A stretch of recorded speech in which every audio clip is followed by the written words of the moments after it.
देवराजसेव्यमानपावनाङ्घ्रिपङ्कजं व्यालयज्ञसूत्रमिन्दुशेखरं कृपाकरं नारदादियोगिवृन्दवन्दितं दिगम्बरं काशिकापुराधिनाथकालभैरवं भजे।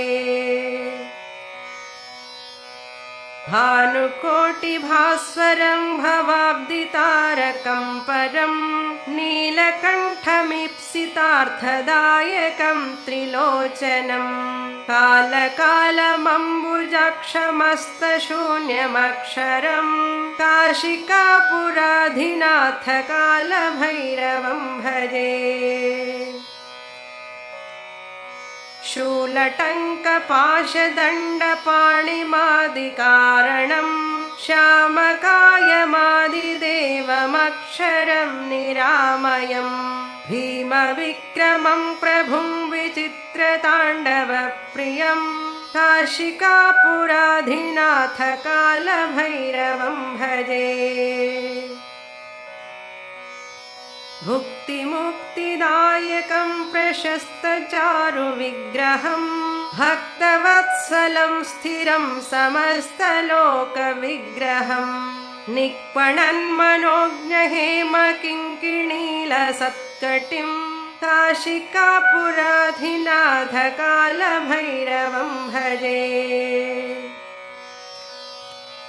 धर्मसेतुपालकं त्वधर्ममार्गनाशकं कर्मपाशमोचकं शुशर्मदायकं विभुं स्वर्णवर्णकेशपाशशोभिताङ्गनिर्मलं काशिकापुराधिनाथकालभैरवं भजे।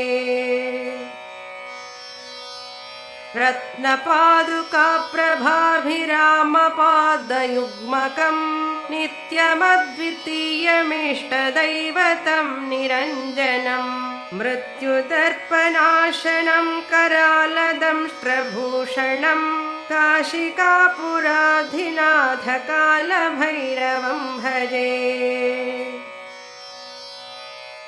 अट्टहासभिन्नपद्मजाण्डकोशसन्ततिं दृष्टिपातनष्टपापजालमुग्रशासनम् अष्टसिद्धिदायकं कपालमालिकाधरं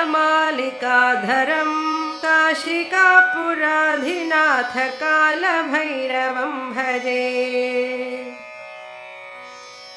भूतसङ्घनायकं विशालकीर्तिदायकं काशीवासिलोकपुण्यपापशोधकं विभुं नीतिमार्गकोविदं पुरातनं जगत्पतिं काशिकापुराधिनाथकालभैरवं भजे।